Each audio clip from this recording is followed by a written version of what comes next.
Hey guys, how's it going? So, welcome to the podcast. This is episode 63, and today I have one of my friends, Morgan, who makes music under under the name WhitMo, and we met in San Francisco a few years ago. Um, he has some really cool music out, and I just have him on today to talk sort of about his music and just his process in life and like getting more into music and everything like that. So, welcome, Morgan. How are you today? Good. Yeah, thanks for having me on, Ron. Yeah, it's been like just mentioned it's like 2.5 years since I've seen you. We're on a Zoom call right now. Yeah, we met like very like a week, maybe a week before the pandemic really took off and Yeah, everything shut down. Yeah. So it's cool. Everyone says you kind of lost 2 years in the pandemic, and it kind of feels like that. It doesn't feel that long at the same time. But yeah, yeah, thanks for having me on. It's been really cool to bring music into my life more the last during the pandemic, really, and kind of yeah, get to take that in a new direction. And yeah, now this is my first little interview about it. So yeah, great to be here. awesome, cool. Yeah, it's awesome. And like I see you have your studio and stuff, and Hmm. um, how did I guess like how did you get into music? It could be like, whenever when you were like a Hmm. kid or was it like recently or how did you like get into music? Yeah, definitely. So I feel kind of I don't want to say blessed, but I feel really grateful that I like started piano when I was around like 8. I just kind of wanted to do it and my parents kind of made me stick with it throughout middle school and high school. Um Grateful really just because making like electronic music and beats and stuff like keyboard is kind of like in my opinion the best instrument for that just because you can plug it in and with MIDI you can kind of control any sound you want. So that started way back then. My friend gave me a cracked copy of FL Studio when I was in high school. So it was probably like 10, 10, 11 years ago. Yeah. And I made a beat, didn't really touch it at all for about 3 or 4 years. And then in college, got Ableton, decided I wanted to start making beats. Didn't really do a lot. Slowly kind of picked up. And then in 2020, at the start of the year, I kind of decided as a New Year's goal, like, hey, I want to get out of the house more and like meet people making music. And I started doing that in February. I started going to this meetup where I met you called Beer and Beats. I guess a soft plug. It's in the Bay Area. It's every single Tuesday. You can find out just by searching Beer and Beats Meetup. It's on meetup.com. It's in person and on Zoom. Super cool. I've met so many people going there every single week. Pretty much every person I know now making music on. Yeah. So essentially I started that and then 4 weeks later um that ended for about a year and a half because of the pandemic. Which was like good and bad. I guess bad because all the connections I was making that kind of got shut off a little bit. Fortunately, I was able to make a couple while I was there.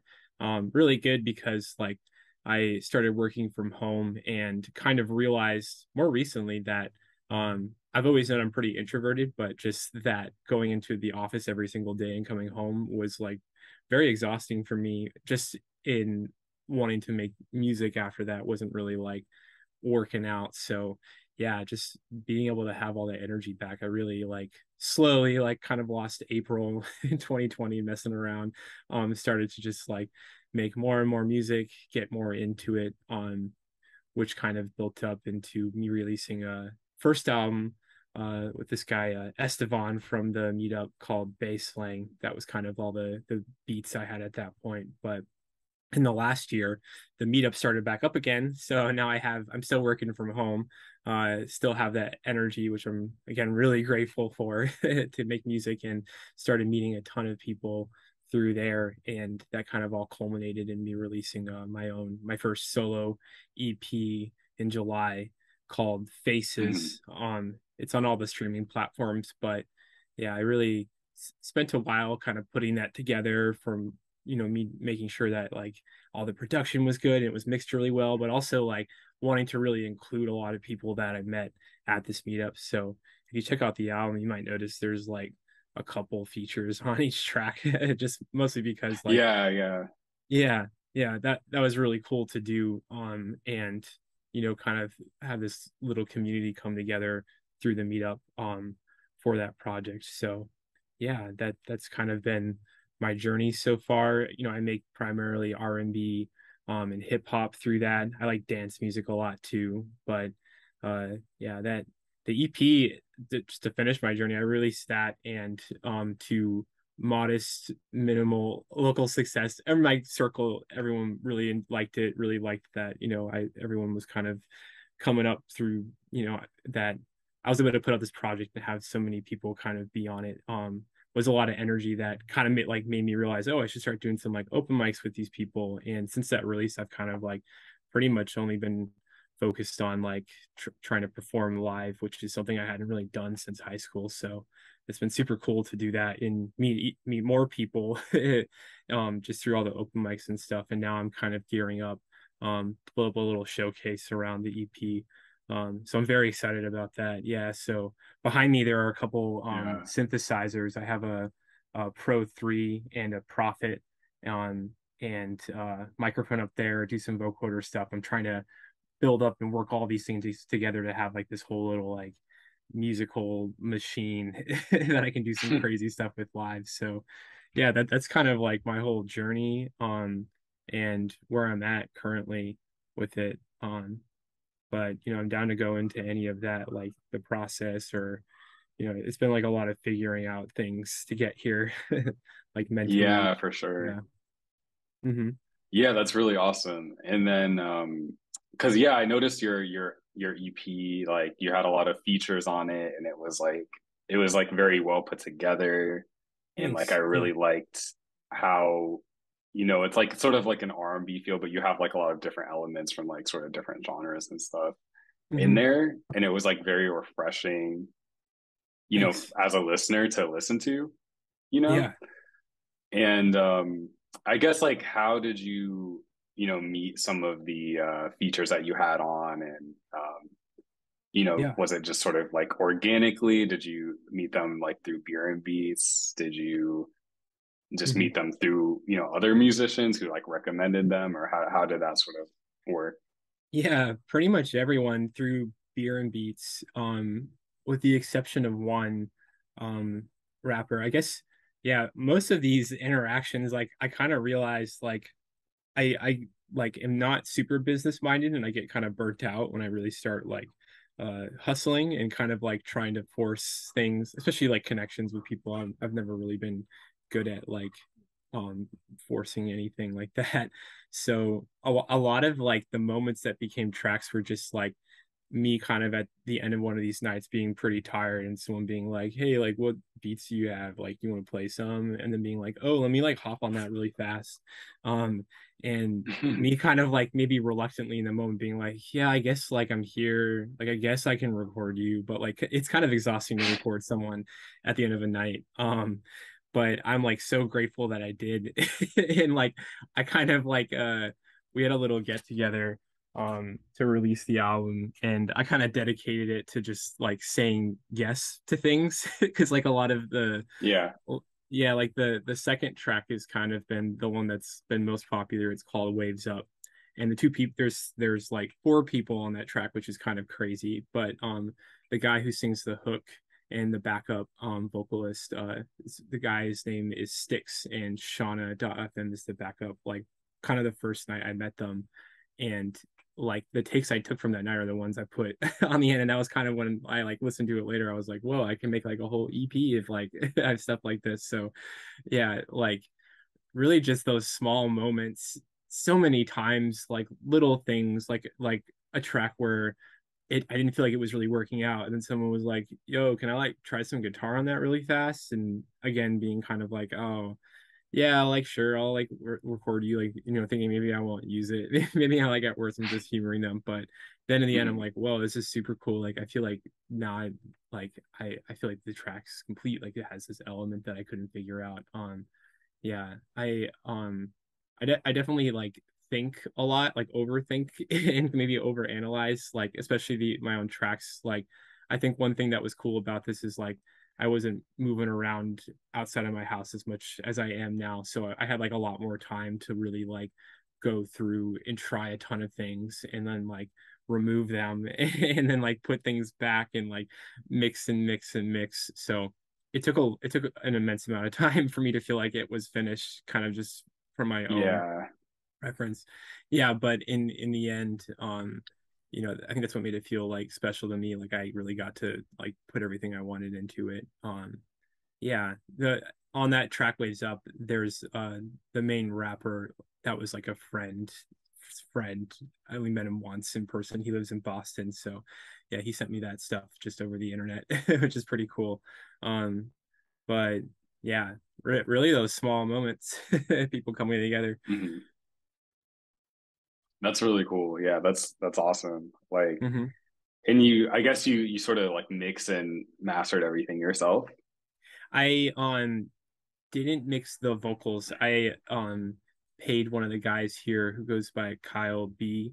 He's like a professional audio engineer, and I pretty much like asked him to mix all the vocals, give me a vocal mixing lesson, and give me notes on all the mixes to fix things and like how much would that cost. And he was really reasonable, so he did that, and then I paid to get it mastered too because I actually don't really know a lot. I have like it's called like Ozone.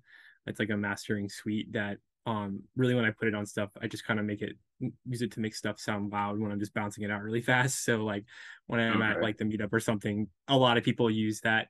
People say like not to master your own stuff, but if like everyone else is throwing like a limiter on something to make it sound really loud and your track isn't, then it really like doesn't hit. So I for see. yeah, for demos to send out to people, I've kind of gotten the habit of like wanting stuff to be really loud, even though it's like I'm kind of like forcing cheating to get it there. So that's as far as I go with Yeah, mastering. So yeah, paying someone was cool. that's cool. Yeah, because I feel like I'm in the same boat where I have Hmm. my stuff and I'm like learning how to mix, but Hmm. I know that I want to hand it off to someone else because like I'll attempt it Hmm. and I'll get to a certain point, but after a certain point, I just feel like, Hmm. especially with vocals, because I feel like mixing vocals is like almost completely different from mixing like an instrumental track. Yeah, Um, definitely. I think because yes. you're so familiar with what like a voice sounds like naturally, and um, the harder tracks to mix were the ones that had more like acoustic instruments because your ear kind of knows what those are supposed to sound like. With like a synth or sound that doesn't really like exist naturally, like it doesn't matter as much, but it's much harder to like Mhm. get those things to work together without making them sound unusual. Yeah. Yeah, that's an interesting point. I didn't think of it like that, but Hmm.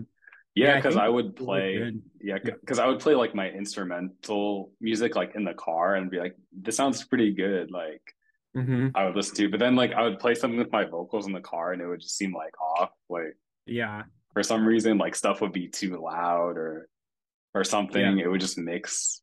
The frequencies were just weird, but like, yeah, I don't know. I think it's worth it to pay, for a professional like at this point for sure. Definitely. Yeah, I Yeah. think ideally, like if I was a real professional, I'd be able to like delegate things out because I'm always like wanting to do more. There was a point where I realized just that like everything that I could possibly do was kind of just based on the amount of time that I would have to give to it. So which is kind of a cool realization because it's like you have a lot of potential, but a lot of it is just like it's literally just like the amount of time that you're going to spend doing it. Um Right. so yeah, I on the previous album I had someone mix it and I like didn't really love the way they mixed it. They kind of changed it and I think I realized this time it's like if I like really liked how it sounded currently, then I should just go with that instead of handing it off. So in the future, if there's like a real professional person, like I'm sure, they know way more than I do, then I would love to do that and just focus on producing. Yeah. Yeah. I'm just gonna like turn on my light really quick because Oh, it's for like a sure. little bit dark. Yeah. Hmm. There we go. So yeah, but that's a good realization, like you said, like if you liked it more than the other Hmm. person who mixed it, and it's like, yeah, you should go with yours. Like, because I Yeah. think mixing is like it is like what's the word for it? It is like Hmm. necessary. Like Subjective. it's something. It's necessary. Yeah, it's subjective. Yeah, it is like an art form in a way because people will do it differently. You Yeah, know. definitely. And if your stuff is kind of Yeah. like precious to you, and then you like, Yeah. maybe it's going to be difficult for you to like have someone else come in at that point, and take Hmm. over it. Yeah. I'm not sure. I've only like, this is my second project. So one with someone mixing it, one without. Yeah. See Yeah. what Yeah. happens in the future. Yeah. That's cool. Yeah, because I'm sort of in the space right now where I'm I have like my instrumental music and I have like music with my vocals in it. And I'm thinking of having, like a Hmm. stage name for like my stuff with vocals in it. And then like Mm. my Hmm. instrumentals just be under my name because I'm realizing that they're just two different types of music that I'm making, Oh, yeah. That's and I interesting. have to like Really? separate them somehow.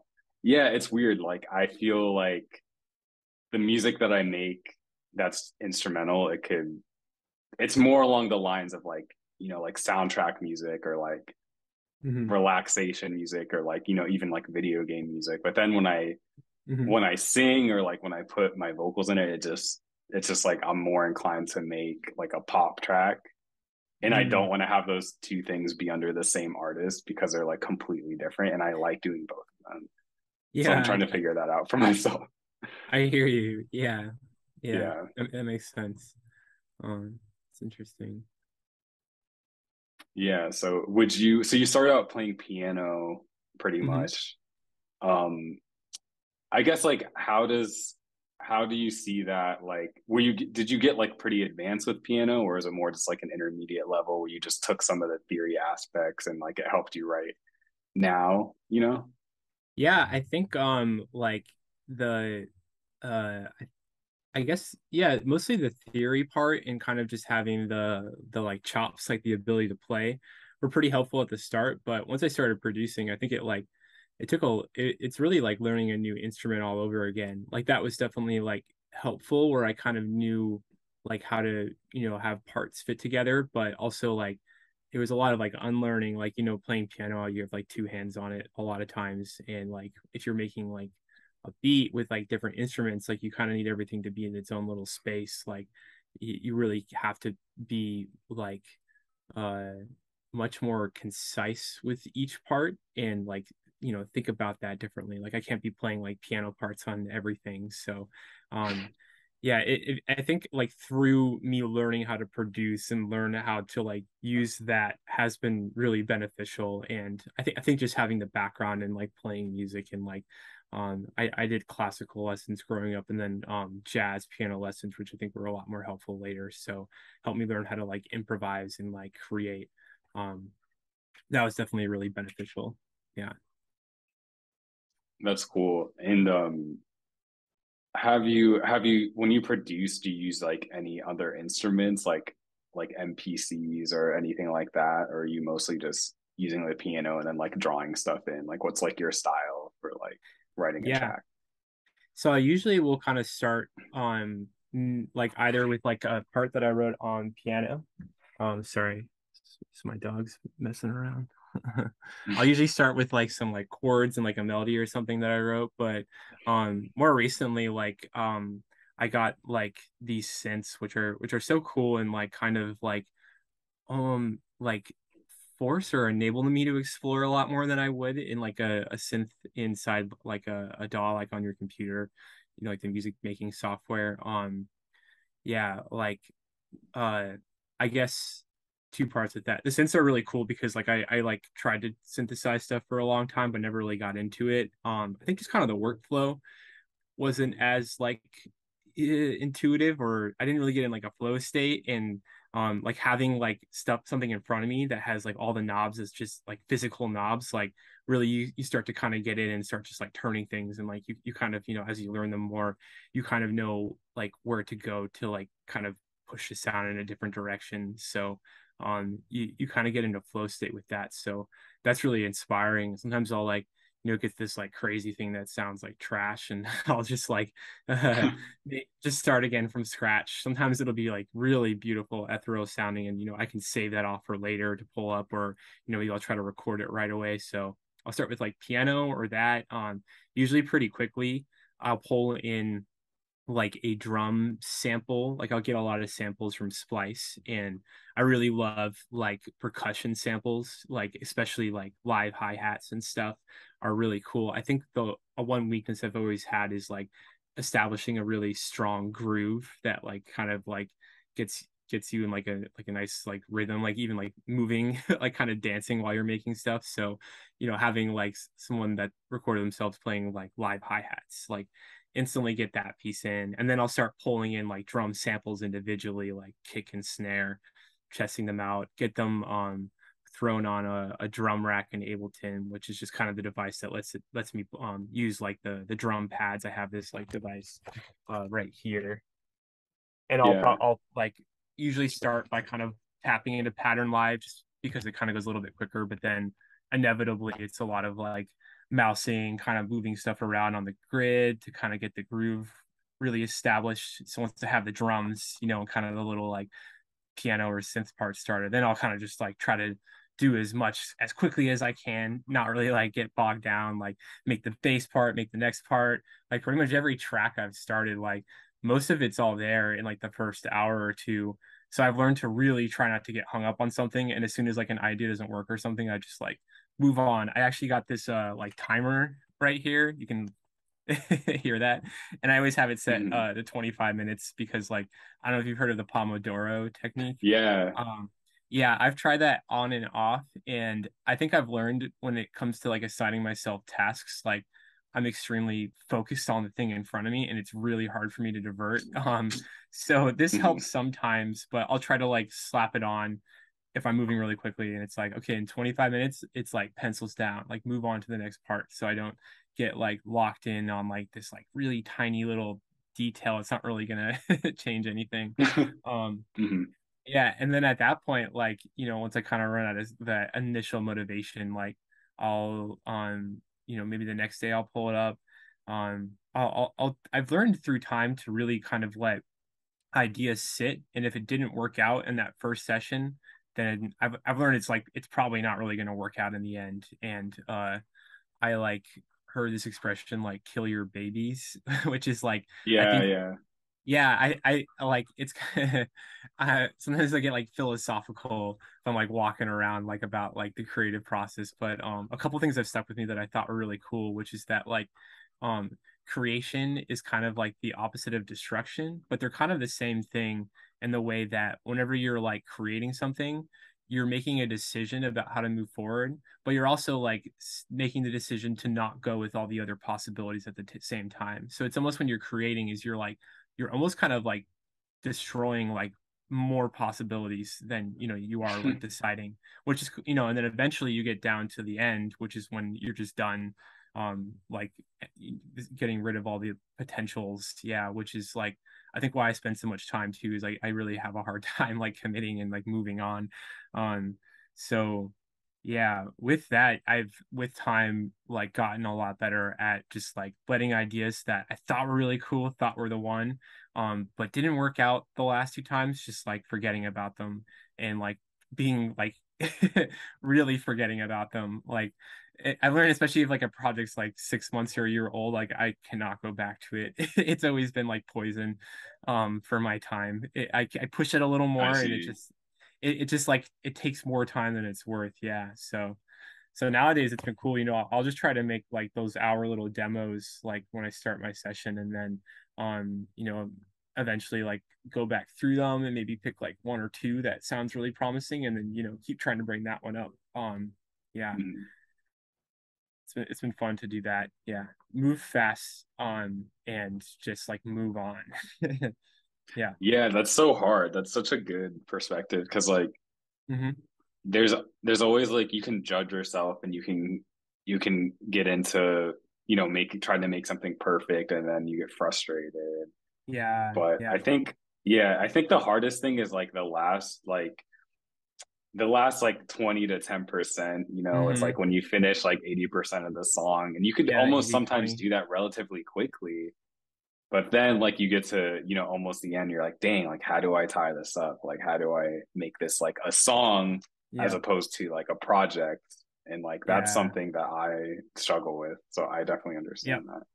Yeah, I think that's Yeah. where I spend the majority of the work too, because like the producers I really like on like I think a good example is like Flume, like his like synth patches and stuff are like so cool, so unique. And if you listen to them, they're moving constantly. They're never really static. There's like so much going on in them that makes them really feel like an instrument. And I think that's like what really sets them apart is that like there's an incredible attention to detail and like the connection between all the different sections, you know, like uh I realized that like with a song that you make kind of from scratch, especially beats, it's like it's truly like the sum of its parts, you know, like all those little details in the end, like they do add up, and that's Hmm. what kind of makes like him an incredible producer and sound designer is like the attention to all those details. Yeah, I think I also realized That's like cool. through Yeah. yeah through like I said, it's like everything is just time, but like all the projects that don't work out too, like it's like those were also beneficial because it's either like I tried like a new genre, or I don't know what I was gonna say, but with like the new genre thing, I've learned like the next time I go back into that genre and try it again, I'm usually better. And like, maybe it's like the third or fourth time, like that's when I really get it. Like the intro track of my EP is called Faces, and it's really cinematic, and it has this like really huge like build in the middle of it, and it kind of cuts out. And I think it's like the third kind of track I tried to make like that. And the first two I did spend a lot of time on. I was really like loving, but when I played them back, they were just kind of like too epic, and like they felt like a little bit silly in their epicness, and like I didn't really love them in the end. But I kind of knew at the second one, I'm like, yeah, I bet the next time I do this, I bet it's really gonna hit home. So Yeah. that so as you're spending time, it's like you're kind of building up your arsenal. And like one thing I got better at is like saving down all the instruments I make so I can like quickly pull them back up, or it's like learning things like the days when like something's not working and I have to spend like an hour and a half Googling it to figure out how it's going to work. And I didn't make any music, but it's also like I was going to need to spend that hour and a half at some point, and I put in that time, and it's just kind of like I'm just building everything up to kind of like when things really lock in and you really get a song like that sounds amazing together, like at that point you're like ready to do it, and maybe like a year before you weren't ready to do it because there were like a couple things that held you back. Yeah. Yeah. Like you're investing that time into it. And it might not always Hmm. look like, being, making the track. It could look like, Hmm. like looking stuff up, you know, Yeah. or like just a track that's like you're sound designing stuff or you're trying to Hmm. figure out how to like use a new equipment, and like all that stuff takes time. Yeah. And like I feel like it's important to just make stuff, just to figure stuff out, and not always to be like I'm gonna make a song. Hmm. Definitely. uh, Yeah. Like this morning I was just trying to make like drum sounds on one of these synths, which I haven't really done before. And they sounded interesting. They sounded kind of crazy and also kind of like trash, a lot of them, but it was very exciting. I think one thing I learned too is like I struggled like initially like kind of understanding why I wanted to make music and what I was after. And I think a lot of people are mhm. after like success, and like a lot of success, and also like making it, I think kind of definition is like when you can have like your sole source of income come from music. But also like recognition. Yeah. So it was kind of hard for me to understand like what I wanted out of those things, and if I really wanted those things. And also like kind of like when I released the first album, like I kind of like had a bit of a crash because I don't know, like everything had been kind of building up to that point, but I didn't feel like incredible after. And I think I realized Yeah. there was kind of a fallback where it was like people liked it. I think I kind of wish that like some of the beats were better, or like I had more time. And it kind of forced me to reevaluate like what I was trying to do. And I think I was able to come out of it um like understanding that like I kind of had this like goal mindset, which I think a lot of people have around projects or like their time. Like people say like this is the year I'm gonna make it, or I'm gonna quit or something, or like this project's gonna blow up, like they don't even know. And like if it doesn't, then it's like what are you left with? It's like it could be devastating Yeah. to like have that mentality. And like, I think I kind of learned that if I really wanted to do this for the long term, that like the kind of the other side of that is like having kind of like a growth mindset, right? Where you're kind of mostly focused on like improving yourself in every like aspect of your life, so like I was talking about spending your time to kind of build up your arsenal. Like, if you're just invested in that every single day, you kind of moved yourself forward. It's not like you're preparing for the release, but you're really like bettering yourself as a musician. And it's also just really fun and incredible to learn new things. So like this morning, I'm like doing the live act and stuff. Like I'm not going to use like drums that I synthesize in that at all. Maybe I will someday, but it's really fun to learn a lot of new things. And it can also teach you about other things like at the same time, like from a different perspective, something that you already know.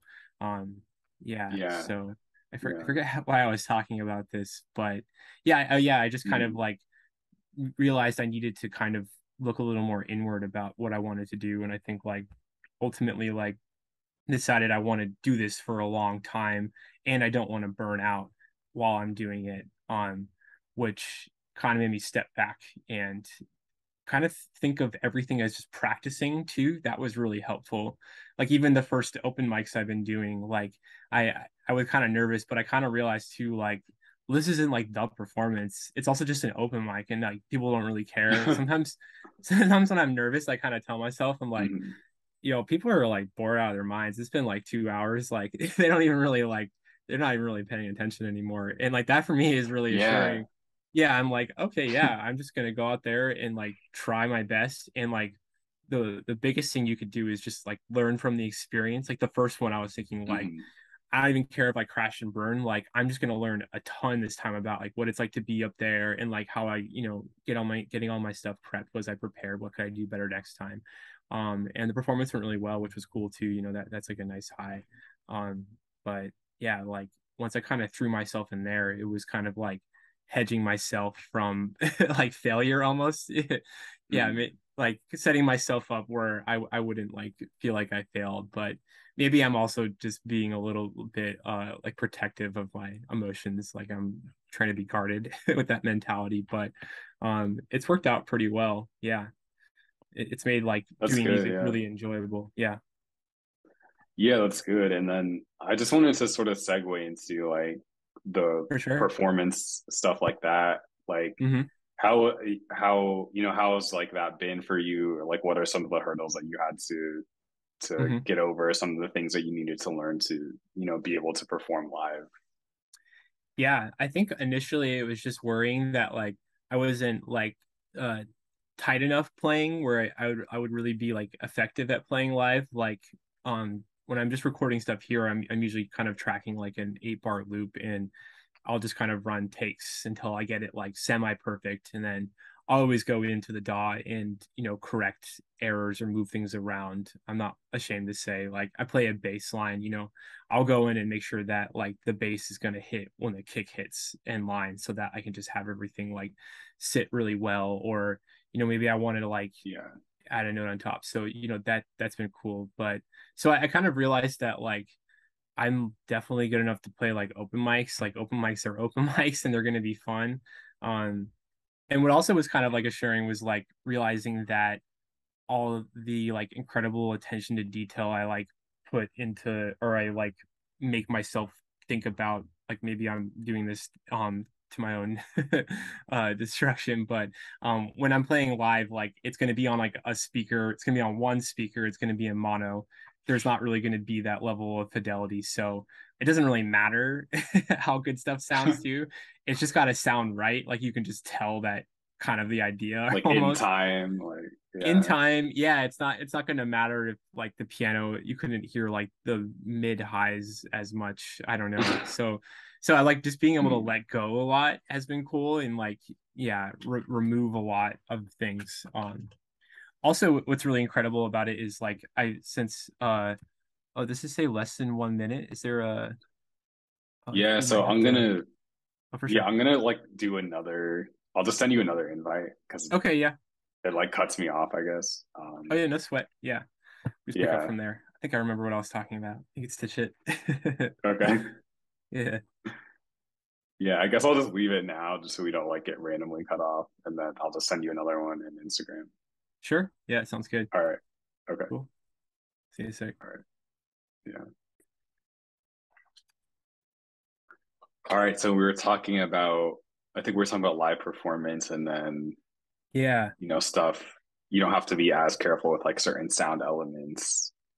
Yeah, that's true. Yeah. And I was gonna say also just since I spend so much time like uh once I record people like going through their vocals and stuff too, like what's fun about a live performance is once I do it, like I just walk away and it's done. I don't have like any homework or anything from it. So that's also been really, really fun. Just the immediacy of it. Yeah.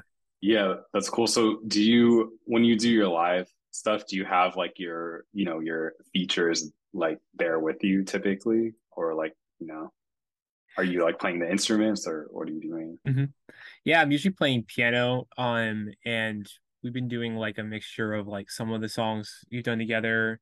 It's kind of different with different people, and then like doing covers. And I've also just accompanied people, that I've met through the open mics too. Like they've asked if I could just play piano, like either their song, like just kind of make a piano cover of it essentially, and they sing on top of it, or other covers too. So yeah, kind Mhm. of a mixture of everything. The covers are fun because everyone knows them, and I mean, they're just dope songs if you like pick the right Yeah. one. Yeah, they hit a lot harder. Yeah, I Yeah. used to go to open mics too, and I would do a lot of covers, and it was like pretty fun. hmm And like I wasn't very good, but like I just like hmm doing it. Yeah, that's the open mic Yeah, spirit. Yeah. yeah, exactly. But yeah, I think because like when I made my last album, I didn't think about hmm performing until like later, and I was like, oh, this is going to be like really hard to perform. Like hmm the music was just, it was so all over the place and like experimental because I was still trying to figure out my sound and everything. Oh yeah. But now I'm like I'll like edge out the chord like when I'm making the music. Mm. Like I'll be like, okay, I want this to be like like learnable. Like if someone could listen to the song and like learn it if they wanted to, and like that's sort of what I want to go for as far as like my pop music hmm because I want to be able to perform it easily. And that's something that I'm thinking about now where I didn't think about that before. Yeah, definitely. Yeah, I think I'll think about that in the future too. Yeah, it's kind of tricky because like if you play with like your like a backing track, I think it's like it works better with vocals if you like have like a version with the vocals reduced, but like it's tricky if you're like trying to play an Yeah. instrument on top of like an instrument track that's like already been like mastered, and then like having vocals like it doesn't really like sit, especially like I mentioned, like you're on a like a speaker that someone brought out for the open mic, like you don't really have like a lot of room to play around in. So yeah, it's been kind of nice to not think about all that because I've just been like the mindset like, oh, I just gotta do it all live, or it's gonna sound better that way anyways. Yeah. Mhm. Yeah, that's cool. Do you have any plans for like the future as far as Mhm. like your music stuff? Yeah, I think right now I've really been all in on like trying to like figure out some kind of live set that like really puts on together like all of the instruments I already have. I have a music video for that first track I mentioned, Faces, and there's a dancer in it. We're kind of playing behind her, and some of the other people in her dance company saw it and are kind of trying to put together these like showcases with different like art and like performance and stuff. And they asked me to make kind of like a 15-minute set. That one song was like 2 minutes long, so it was kind of like at first I was like, yeah, but that song's 2 minutes. Like this is the only one that's like it. But it maybe it was cool because it was pretty inspiring. I'm still kind of I'm doing that performance still, but really like inspired me to like want to try to push everything that I can to a limit, which is a lot of it is just like how much my computer can run live because there's like a limit of like Okay.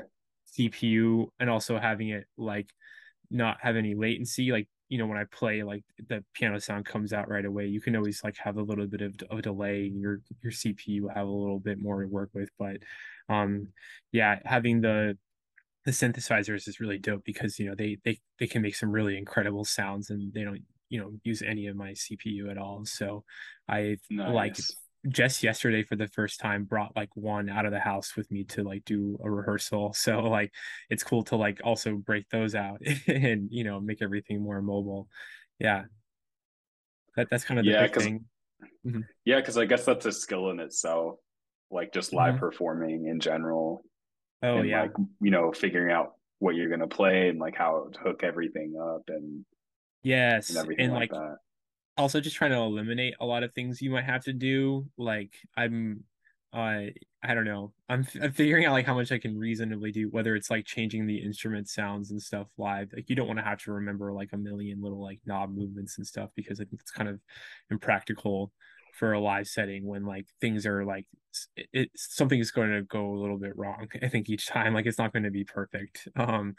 Which I'm like also I mentioned like always practicing. I'm always kind of like just like expecting that something won't go wrong. I've also learned from open mics too, like when something does go wrong and you're like extremely unhappy about it up there, like that can like the audience sees that and it's not great for your performance. So I learned, like, oh, just like, whatever happens, happens, but you can't really be upset up there. Like you just kind of like gotta take it as it is. Yeah, If it's not the perfect, maybe the state sound person kind of messed it up a little bit, like you're not going to be able to change that. You can only really like be having a good time up there while it's happening. Yeah. yeah, because all the best performances I've seen, like Hmm. they like can let go to a certain degree and just like Yeah. have fun, and like that's what it's about. I think really good performers too, if they mess up, like you don't even know because they don't even show it. Yeah, They just like smile. yeah, Yeah. Yeah, I feel like every concert is probably some like if you ask them after, there's probably like a lot of shows people are like, "Oh, it was terrible," but you wouldn't even know in the audience. They're just like you're always like keyed into little details that like other people might not notice, but you're just like hypersensitive to them because you've like thought about them a lot. Like even in yeah, like the yeah, tracks and mixes I have, yeah, like yeah, you have to let go. for sure. Yeah, it's not good to like beat yourself up about that stuff. Hmm. Um, but anyway, we can like start wrapping up. Do you have anything else Sure. that you wanted to say before we go, or anything Um, that you want to plug or anything like that? yeah, I'll definitely plug the Yeah, EP Faces. I think it's really yeah, cool. I think it's a cool collection of different styles within like R&B and hip hop and kind of beats world. And I love all the people that were on it. I was really happy just with how it came together. So I'm just grateful that I had the experience and opportunity to put that together. So that and otherwise I guess like the only advice that I've like kind of been giving myself and stuff too is to like if you're really invested in music, just be careful not to like put too much of your success on like individual like events or happening, like the release and stuff, because I feel like that's when you can burn out a little bit too. I have some seen people get burnt out also. So, just like be yeah, aware of like that. Because yeah, that's been the only like thing I had to or there was other things I struggle with, but that was something that I learned in the last year that's been really helpful. yeah. Yeah. I think that's really good to keep in mind for Hmm. sure. Yeah. All right, man. Well, thank you so much. I really appreciated this conversation. It was really nice Yeah. having you on and like reconnecting and stuff like that. Definitely. Thanks for having me. Like I said in the first interview, it's always cool to get to talk, and I think whenever you talk and you organize your thoughts at the same time, so it's also reflective for me. So yeah, thanks for this. Yeah, for sure. Definitely. Mhm. It was really nice. So I'll talk to you soon probably. And guys, thanks for watching this episode. I really appreciated it. And all right, we'll see you in the next one. Goodbye. Great. Thanks again. All right.